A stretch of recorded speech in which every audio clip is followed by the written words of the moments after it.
Shalom, saudara-saudara yang kekasih dalam Tuhan kita Yesus Kristus. Saya memperkenalkan diri saya, Pendeta Mangara SH Tambun, salah seorang peserta grup KUR Parusia Pendeta Pensiun dan Keluarga Sejabodetabek. Setelah ada peraturan pemerintah tentang COVID-19,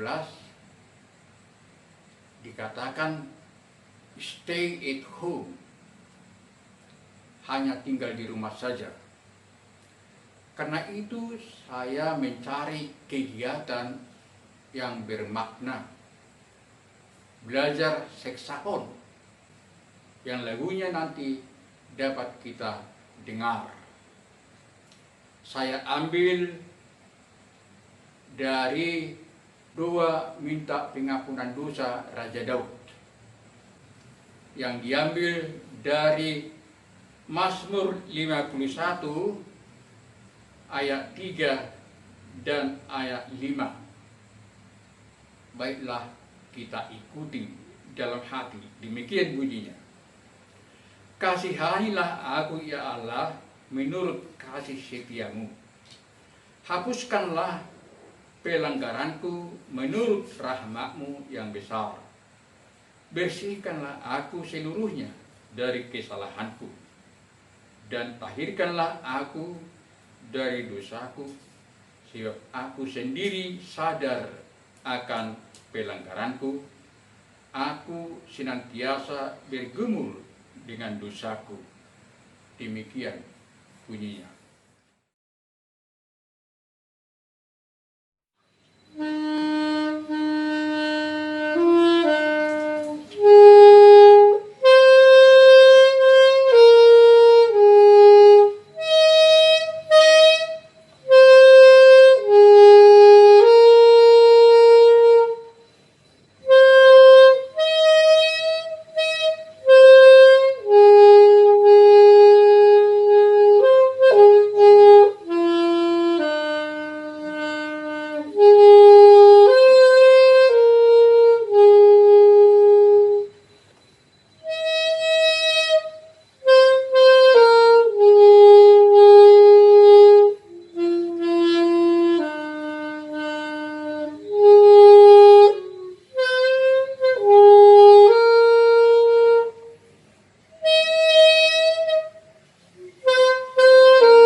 Kekasih, apa rupanya dosa Daud?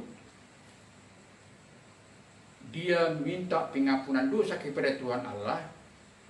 Dosanya ialah persundalannya dengan Berseba, istri Uria, dan dijadikannya menjadi istrinya.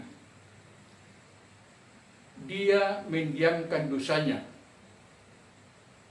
sehingga Tuhan Allah marah.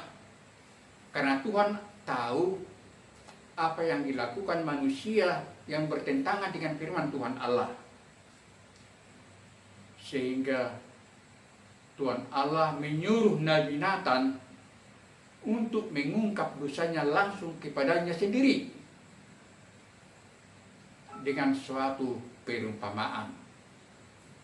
Setelah Nabi Nathan mengungkap dosanya, dia sadar dan takut dan dikejar-kejar bayangan hukuman apakah yang akan terjadi yang Tuhan Allah berikan kepadaku nanti.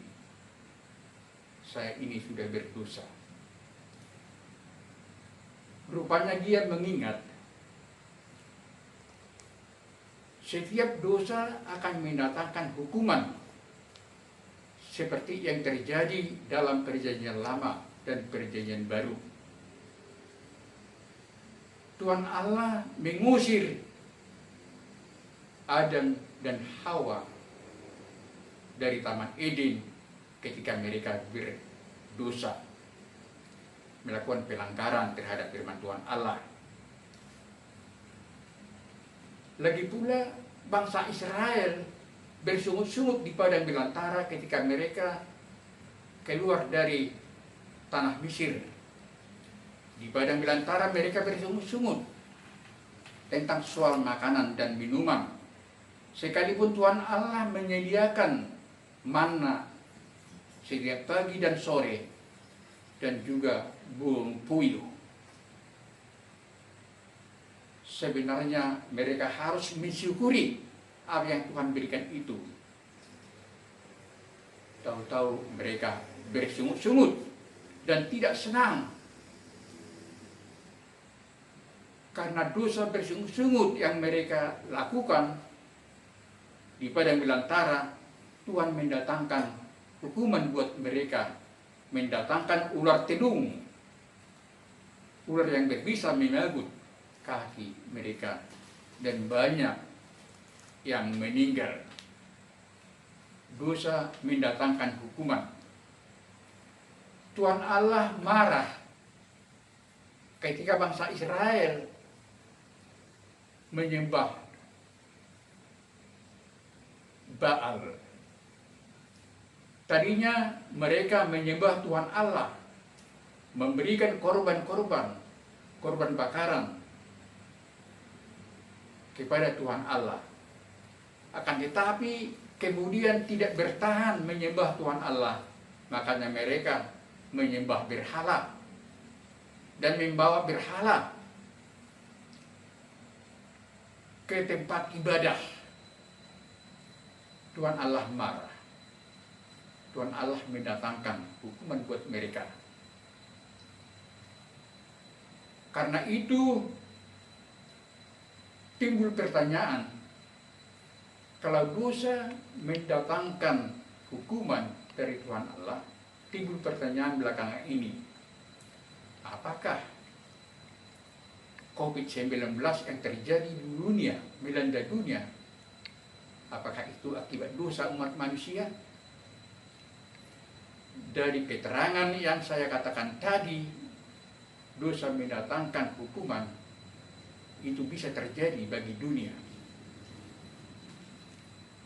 Gereja sekarang sedang menuju kehilangan jemaatnya karena selama lebih dari 1.600 tahun kebanyakan wilayah Eropa, Prancis, Belgia, Belanda, Jerman, Italia, dan negara Eropa lainnya dikuasai oleh pemerintahan yang memegang teguh agama Kristen.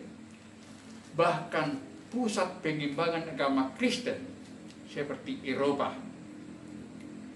Pada saat ini kita di dalam abad 21 ada pertanyaan, apakah agama Kristen pengikut Yesus berkembang di sana, di tempat-tempat yang kita sebutkan tadi? Tidak. Jemaat-jemaat di sana sudah menyusut iman mereka. Gereja-gereja di sana banyak yang kosong hanya didatangi oleh 10 jemaat atau 20 jemaat, dan akhirnya gereja itu ditutup. Inilah kemarahan Tuhan Allah. Tadinya anggota jemaat berduyun-duyun datang ke gereja menyembah Tuhan Allah, akan tetapi kemudian gereja menjadi kosong dan banyak gereja yang terjual. Tuhan Allah marah. Seperti bangsa Israel yang meninggalkan Tuhan Allah dan sujud menyembah berhala, Tuhan Allah marah, mendatangkan hukuman buat mereka. Jadi kalau kita umat manusia tidak bertobat, tidak mendekatkan diri kepada Tuhan Allah, doa yang kita naikkan kepada Tuhan Allah tidak didengarkan. Seperti yang tertulis dalam Yesaya 1 ayat 15 dikatakan di sana, sekalipun kamu berulang-ulang berdoa, saya akan memalingkan mukaku. Sekalipun kamu berulang-ulang berdoa, saya tidak mendengarkannya. Hal seperti itu bisa terjadi bagi kita seperti umat Kristen. Kita berdoa kepada Tuhan Allah, berulang-ulang berdoa kepada Tuhan Allah, tetapi Tuhan Allah belum mengabulkan doa kita. Kenapa? Karena mungkin kita mendiamkan dosa kita dalam hati dan dalam hidup kita, tidak menyadari dan tidak menyerahkan kepada Tuhan Allah, minta pengampunan dosa seperti Daud tadi dalam nas ini. Jadi Tuhan Allah tidak menghendaki manusia itu mati di dalam dosanya, seperti yang tertulis dalam Yehezkiel 33 dikatakan, saya tidak berkenan, saya tidak menghendaki kematian orang-orang berdosa, akan tetapi saya mengharapkan manusia itu bertobat kembali ke jalan yang benar supaya dia hidup. Hal seperti itulah yang Tuhan harapkan dari kita semuanya umat Kristen di dunia ini. Kita menyadari pelanggaran-pelanggaran, menyadari dosa-dosa yang kita lakukan dalam hidup ini, dan kita serahkanlah kepada Tuhan Allah, dan Tuhan Allah senang mendengarkan doa kita. Karena ada tertulis dalam 1 Yohanes 1 ayat 9, dikatakan di sana, jika kita mengaku dosa kita, maka Tuhan Allah adil dan mengampuni segala dosa kita. Dan Tuhan Allah akan menghapuskan segala kesalahan-kesalahan kita. Tuhan Allah tidak senang dalam keadaan kita, orang yang berdosa ini. Seperti Daud minta pengampunan dosa dari Tuhan Allah. Ampunilah aku ya Tuhan, orang yang berdosa ini. Karena itu ya saudara-saudara yang kekasih, kita hidup berdamai dengan Tuhan Allah. Kita hidup berdamai dengan semua umat manusia. Kenalilah dirimu, serahkanlah dirimu kembali kepada Tuhan Allah, mendekatkan diri dan melakukan firman Tuhan, supaya dia memberikan apa yang kita lakukan, apa yang kita minta di dunia ini. Amin.